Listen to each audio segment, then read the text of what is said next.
morning. That was ordinary. We were here to talk about extraordinary, so I'm going to try that again. Good morning.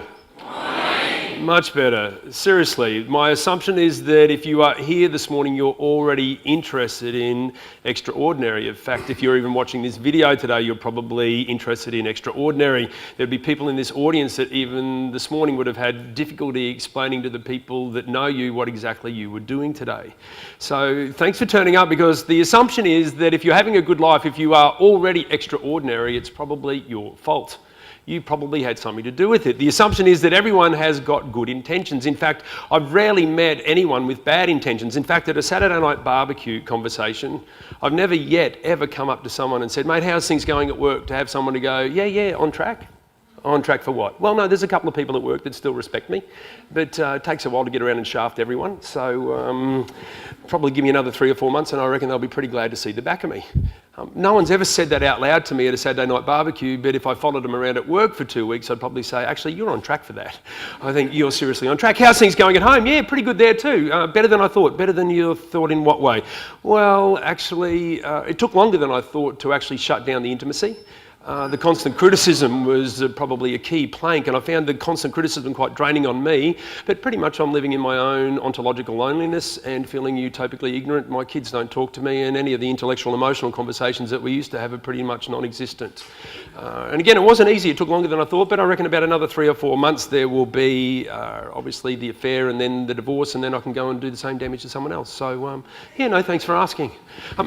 No one's ever going to say that out loud, but who would agree if you followed them around at home for 2 weeks, you might have to say, actually, yeah, you're actually on track for that. Everyone's got good intentions. That's the paradox. People don't want to be lied about at your farewell morning tea, and I'm not sure what corporate experience you have had, but who's been to a farewell morning tea and you know what was being said about the person leaving was simply not true? Has anyone ever had that? The assumption is, the intention is that everybody wants to come along and be meaningful contributing members to their teams, but honestly, I've been at farewell morning teas and it is the same speech. Geez, we're really going to miss Bruce. Bruce is going to leave a real hole in our department. I hear it every time. And if it's true, it's true. People are going, yeah, we are going to miss him. And if it's not true, people are down the back going, I know what kind of hole I'm thinking about. And seriously, the only reason I turned up was because I could smell the sausage rolls and coming from the staff room. So there's this paradox. We've all got good intentions. If you want to be extraordinary, if you're intending to be extraordinary, intention isn't enough.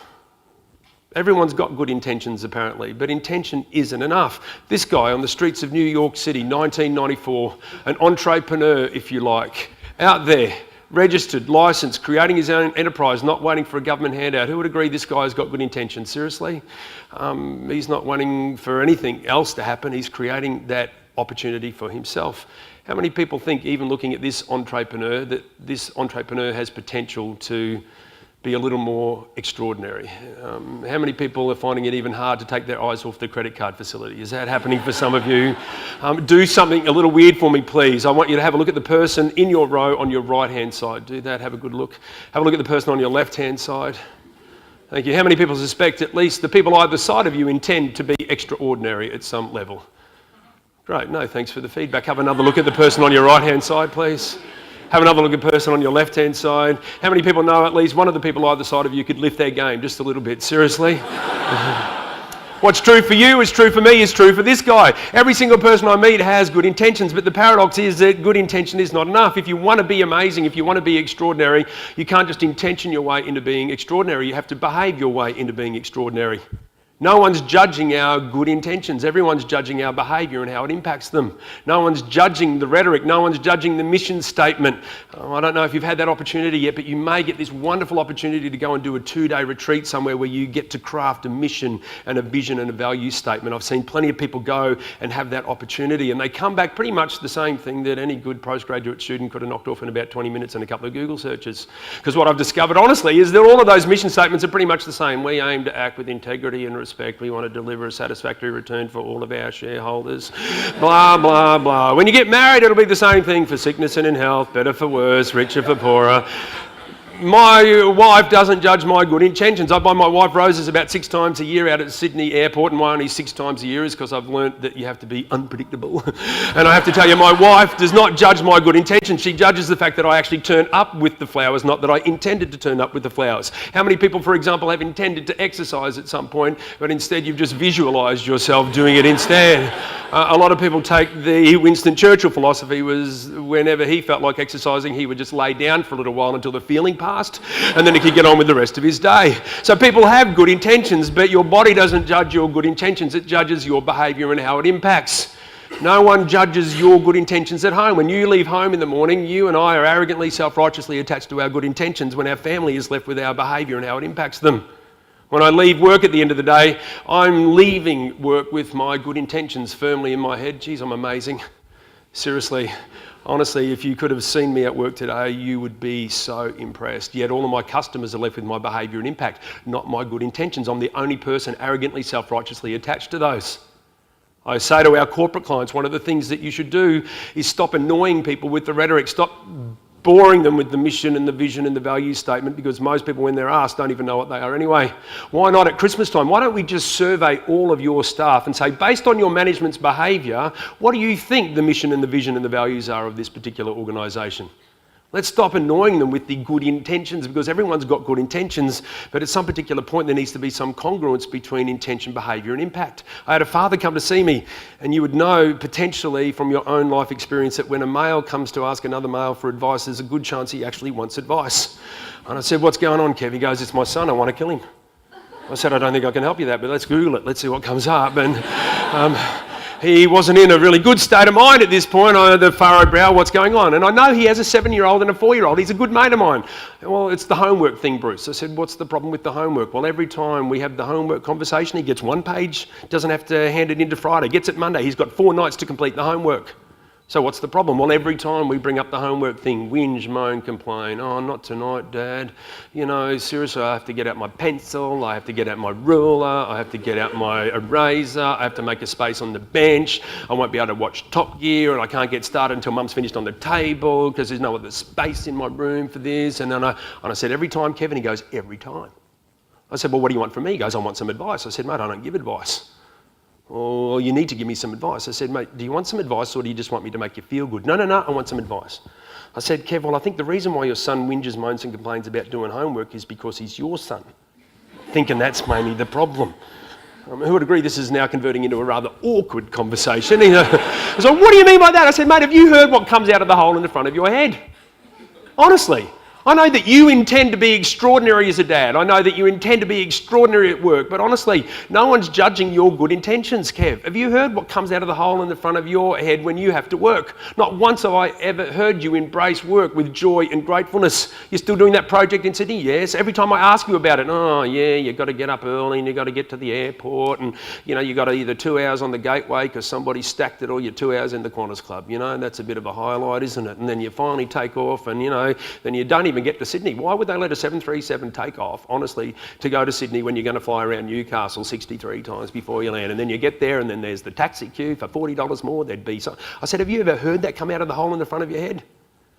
And he's going, "Maybe." I said, "Kev, my favourite example was at a barbecue, and you have to know, and again, for those of you that haven't been in Australia long, you know in Australia we don't have whole barbecues, we just have bits of them.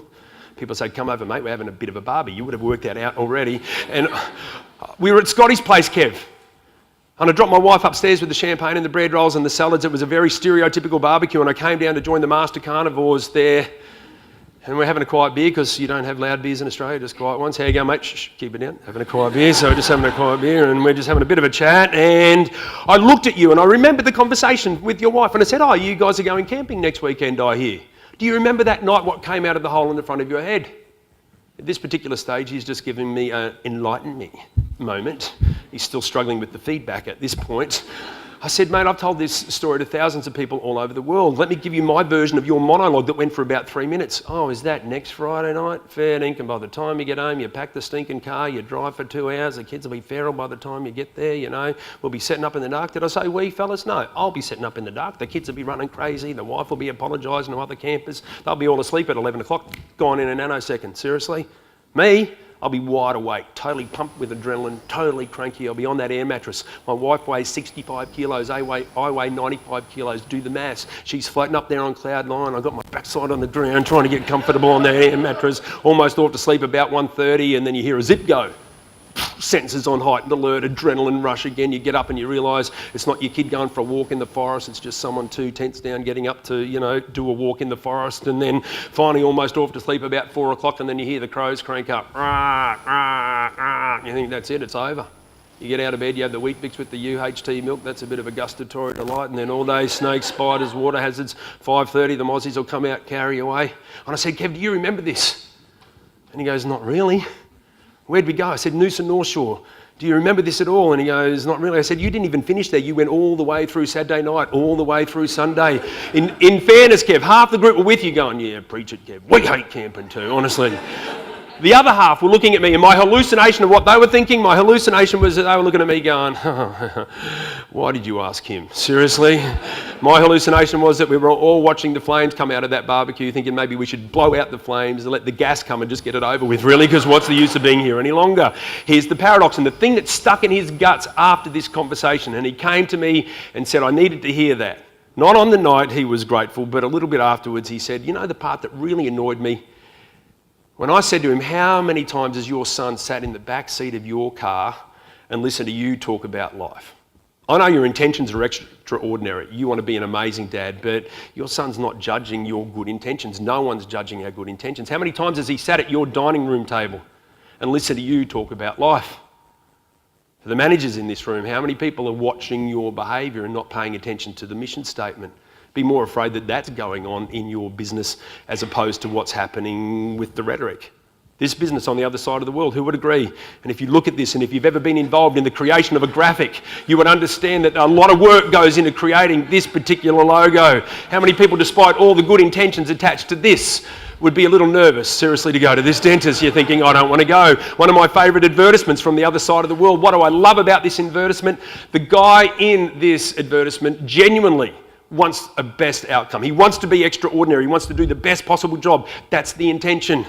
But with a bit of fine-tuning, a little look like our bookseller, he could have done with about 2 inches difference. That would have made a big difference. This guy, a little bit of fine-tuning makes all the difference. For those of you that have researched ancient history, you may remember once that radios used to have a dial on them. Has anyone been exposed to a radio with a dial? And what used to happen was sometimes it would just be a little bit off the dial, and you would go into the butcher, the barber, the hairdresser, and you'd walk in and you could hear this radio just not right on the dial, and you'd like say, excuse me, mate, would you mind if I just, and you'd just sneak around the counter and you'd just give it a little nudge. Not wholesale change. Very few people need wholesale change. We just need a bit of fine tuning. And we give it a little bit of a nudge and you go, that's it. And what used to crack me up, the person who's been listening to it off the station for the last 3 weeks goes, oh, yeah, that's much better, seriously. Honestly, we're all a little bit off the dial, just a little bit, and we need this constant adjustment, and sometimes other people can see it more clearly than us. You'll see that this guy, seriously, has good intentions, but with a bit of fine-tuning, could he get a little more congruence in how he intends, how he behaves, and how he impacts? Have a listen. Das hier ist mein Sektor. Das hier ist das wichtigste Gerät des Küstenwächters. Das Gerät und das Gerät. Überlebensradar.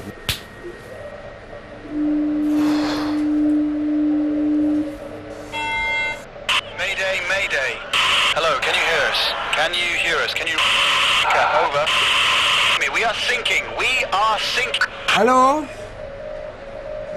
This is the German Coast Guard. We are sinking. We're sinking. What are you thinking about? There is no question mark on the integrity of his intention, and rarely there is a question mark on the integrity of people's intentions. People want the best possible outcome. They don't want to be lied about at their farewell morning tea. They want to be meaningful, contributing members in the environments in which they operate. My wife and I would always holiday at the Sunshine Coast. We'd always spend about $60, $70 a night. February 1995, we're driving to the Sunshine Coast, and my wife says to me, I've got a surprise for you. I went, Ripper. What, right now? And she goes, no, not right now. And, well, kind of right now. We're not going to go to Mooloolaba this year. We're going to go to Noosa instead. I thought, why not we splash out, do something a little more decadent for us? Now, how many people know that there is a difference between Mooloolaba and Noosa? And I'm asking this as a local knowledge question. I'm getting a few show of hands. I'm not talking the 50 kilometres up the road. I'm talking the commercial difference. I'm an economics major, so I'm thinking more about the spreadsheet almost instantly. I said to my wife, awesome, great, thank you. And just out of curiosity, how much was it? Oh, a little more than we normally spend, but it's still right on the beach. Oh, good, and how much? Well, it's a bigger unit than we'd normally have, so it should be quite nice. Oh, good, and how much? Well, it's in the middle up the top, so we'll have a nice filtered view down onto the beach. Oh, great, and how much? Well, it's an undercover car park too, so that's going to be really good. Oh, no, how much? Well, it's actually it's completely refurbished. The whole thing is spectacular. Oh, good, and well, that's great, and how much? It took about 7 goes to move away from the value proposition back to the price, and she told me it was $140 a night. Out loud, I went, great, can't wait to see it. That's what I said out loud, and in my head. Who hears voices in their head? Does anyone hear voices? Thank you. For those people looking at me blankly, that's that little voice going, I wonder what little voice he's talking about. That little voice in my head is flipping out. You're going, are you kidding me? Please, I can't. It's seriously, this is good. And anyway, but I didn't say that. You know when couples love each other enough not to talk? Has anyone had one of those little drives in the car? Everything's really quiet. My intention when I walk into this one-bedroom apartment, happy, healthy, loving, long-term relationship with my wife, my intention is to be a good steward of the wealth we created. We had no money as kids. We created some wealth as adults. Let's be disciplined in our spending. My intention is to have an adults conversation with my wife, doing a little cost-value benefit analysis, just comparing a $70 versus $140 a night room. When you're clear of your intentions, you know how to behave. Obviously, I walked in and I behaved in a way that was congruent with my intentions. I said to my wife, geez, not as big as I thought for 140. Thought it'd be a bit more spacious than this. Geez, look at that. It's only got a double bed. You'd think it'd have a king with a corner spa for this kind of cash. Oh, geez, that's a shame. Look at that. It's only got a dishwasher space. And allegedly, I went all the way to the lounge room, stuck my head up against the wall and went, yep, you can just see the water from here. I guess that counts as a view. My intention was good. I behaved in a way that reflected my intention. What do you think the impact was, please, of my behaviour? Maybe I should ask you, how long do you think it took me to realise that my impact was not congruent with my intention? I would hope that it was a second or two, but sadly it was 3 years before I realised. At least I'd uncovered it in a conversation. My wife was in the kitchen. I said, hey, what's happening for our holiday? She says, I haven't booked anything yet. Oh, really? Well, how come? Well, because I've been busy. Well, you couldn't have been as busy as me. We played the #1 couples competition in the evening called Who's Had the Worst Day competition. Has anyone ever played this? So in the middle of one of these conversations, how many people have used information that does not relate to the current argument in an attempt to advance your own cause? Anyone ever had that? Seriously, what was the point? The point for me was that I said to my wife, well, you're a full-time mum now, surely you have more time than me. Don't judge me as if you've never said anything wrong. How many people know there's at least 2 seconds where this feels really good? Does everyone know the 2 seconds? This is where you've come down the pitch, you've kind of like hit it out of the park and you go and get that one. Please bring it on. My wife looks at me and she says, do you remember, what, Gillian, do you remember the last time I booked some accommodation? Well, frankly, I don't. That's why we're having this conversation. You know, when you think a little sarcasm is now going to help your relationship even more. Digging, and so she looks at me and she goes, it was before kids, I thought we'd splash out, do something different. Do you remember what you said when you walked into that accommodation? At Noosa, on the beach. I'm standing in the kitchen, I have no HR or legal support. I thought it best to remain silent. My wife helps me with a little Discovery Channel reenactment going, oh, geez, not as big as I thought, Bruce. Now do you remember? Oh, just the double bed. You'd think you'd have a king with the corner spa. Now do you remember this? I've only ever seen my wife twice as cranky. She's got the fridge open and she's got the head up against the fridge going, oh, and you can just see the water from here. I guess that counts as a view. Now do you remember? It was at that point that I had to say, yeah, starting to come back. Let me finish with this. If you did find out that your intention was not congruent with your impact, I wonder what you would do. If you found out that your intention for extraordinary didn't translate into the impact that you had, would you welcome that feedback? Because if there's integrity in your intention, you would welcome the feedback. You wouldn't sulk for 3 days or 5 weeks or 5 years. You would go, hey, thanks for the feedback, I needed to hear that. You would go and then willingly change your behaviour. What do I now do when I walk into the accommodation that my wife has booked for my family? Hey, thanks a lot, this is great. Glass of champagne, you kids get your togs on, let's go to the beach straight away. Who would agree, much better impact? It takes me closer to extraordinary. I'm not perfect yet. As soon as I find the perfect relationship and I join it, it's not perfect anymore.